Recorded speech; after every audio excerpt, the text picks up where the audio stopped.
Next, let's see, gameplay, of course. One of the main focuses on games are obviously the gameplay. Well, the gameplay is pretty bland, I'll have to say.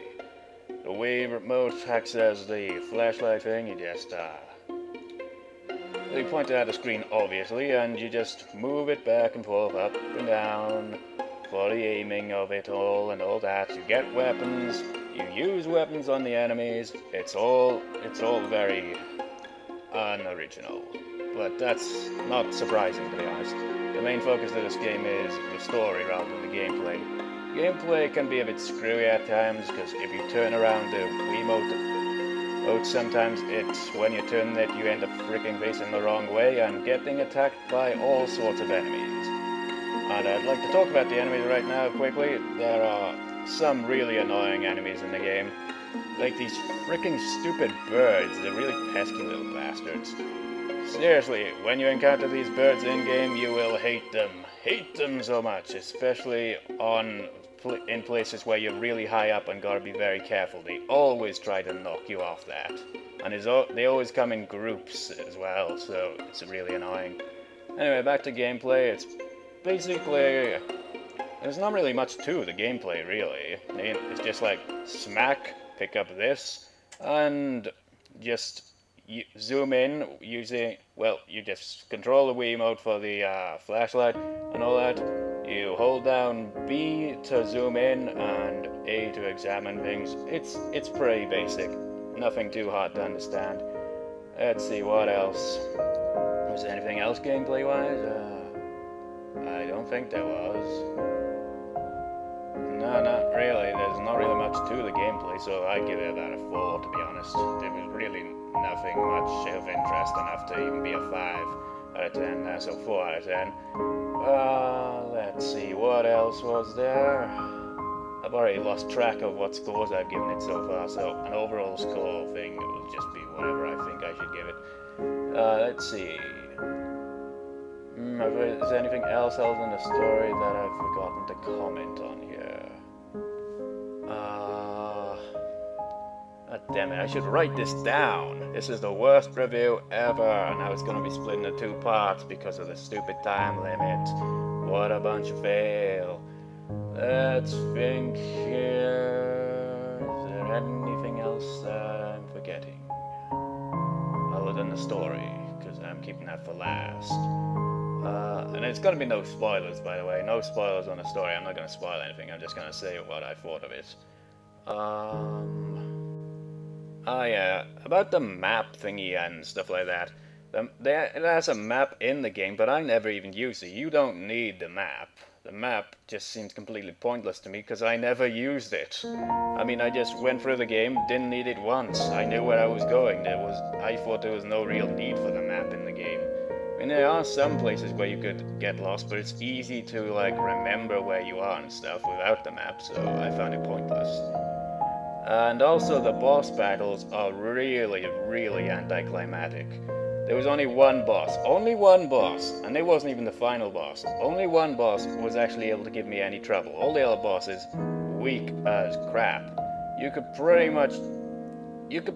freaking defeat most of them with your eyes closed. They're that weak. I mean, they can't attack you worth a damn. They're just terrible bosses. For boss design, I'd give it like 2. I'm not kidding, 2 out of 10. Those bosses were so damn lame and weak that it just felt like they were just regular enemies. Hell, the birds gave me a lot of trouble than those guys. There's this one boss, though, that actually did get me a few game overs, about 2 or 3 times.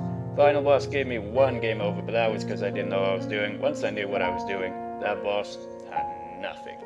Nothing at all. Never. I only lost to the final boss because I didn't know what I was doing, and when I knew what I was doing on that other boss, which wasn't the final boss, I lost 3 times. That's the only boss I genuinely lost against, basically. I'm not going to say what boss it is, but it's quite an annoying boss, because Seto walks really slow, and if you've got the pointer facing a certain way, sometimes he won't like try to run and you'll end up getting screwed over by it because you need to be faster, but he just chooses to slow walk around like an idiot. That's kind of annoying. Anyway, I think I've talked about all I think I wanted to talk about other than the story, so let's get on with the story then. The story, very, very good. The first part of it, very good. I'm not saying anything about the story, it's a sad, lonely story. It is a sad story, it will make you feel like, oh man, I really feel bad for this kid. I mean, alone in this world. No humans. And he's out to find survivors because he doesn't want to be alone anymore. In this sad, lonely world. You know? So I found it very nice, you know? Yeah. And then, as you progress through the game, it keeps getting better and better, but then, right about around the end of it kind of went downhill.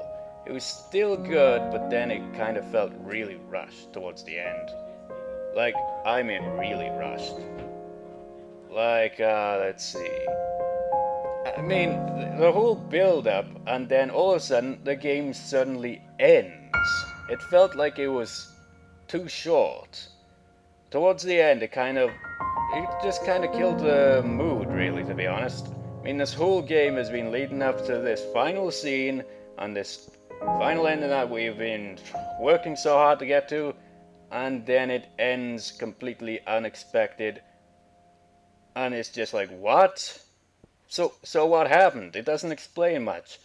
The story has a lot of plot holes. They don't explain much, and I even saw this interview thing with one of the people that worked on the game, I think, and most of the questions they asked him, and he's just like, I don't know, he's just like, these people, did they even really think of what to actually do with any of this? Did they just think, we'll just do this and that, but we won't really do much explaining because we can't be asked, or we just don't have any idea ourselves for it? I don't know, there's a lot of plot holes. It's a good story overall, it just felt like it should have gone on longer and been much more detailed.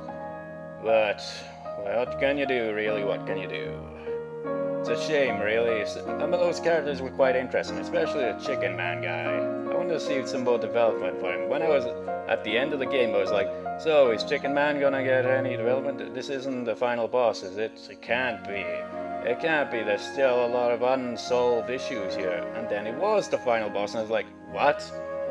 That can't be the end of this freaking game. There's gotta be more to it. And then after that I was like, oh, I know. It's gotta have like, other endings, right? Play for a second time, get a different ending. Looked it up online. Nope.